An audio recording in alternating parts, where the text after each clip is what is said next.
On retrouve les aliments ultra transformés principalement en supérettes, supermarchés, hypermarchés.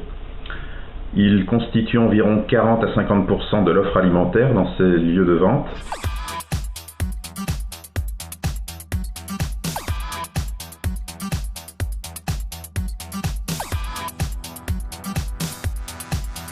Et on peut lire la liste des ingrédients, plus elle est longue et moins on reconnaît les noms, moins c'est bon signe.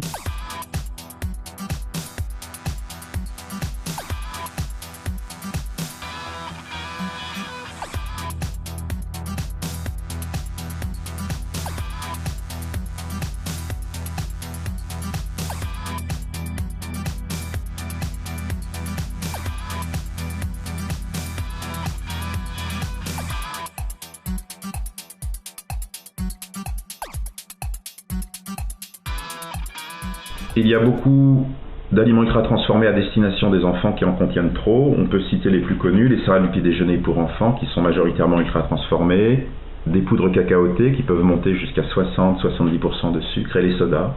Alors l'excès de sucre, notamment ajouté, mène évidemment au surpoids, mais peut aussi mener à l'insulinorésistance, qui est un prédiabète et ensuite un diabète de type 2.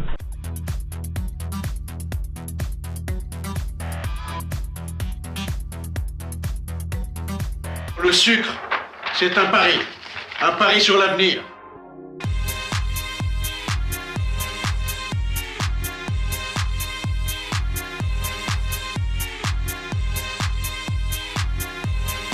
Retrouvez le sel.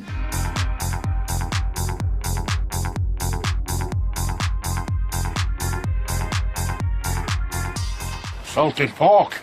L'OMS recommande de ne pas dépasser 5 grammes de sel par jour. Or, on arrive assez facilement dans les pays occidentaux jusqu'à 9 à 12 grammes par jour. L'excès de sel est associé à l'hypertension, mais aussi peut être associé à une inflammation de l'estomac et pourquoi pas à plus long terme à un cancer de l'estomac.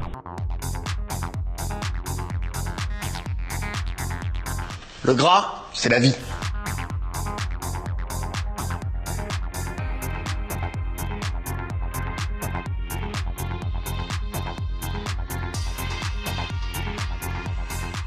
Toutes les calories ne se valent pas et on a différentes qualités de calories, que ce soit pour les sucres ou les matières grasses.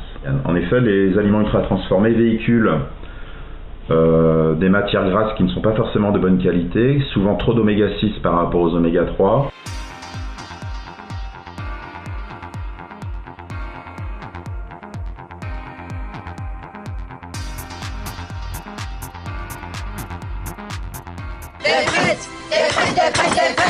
En ce qui concerne l'excès de gras, on va le retrouver aussi dans certaines céréales du petit déjeuner pour enfants et biscuits fourrés notamment, des margarines industrielles, des plats préparés avec les sauces ajoutées.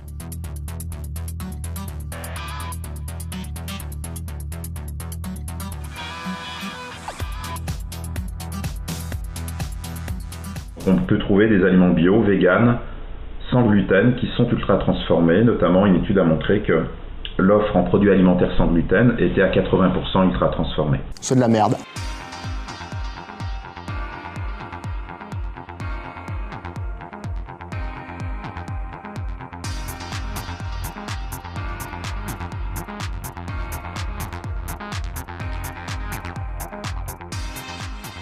En fait, l'aliment ultra transformé devrait être l'exception et non la règle. Aujourd'hui, donc, on a suffisamment d'éléments scientifiques pour appliquer le principe de précaution et limiter la consommation des aliments ultra transformés.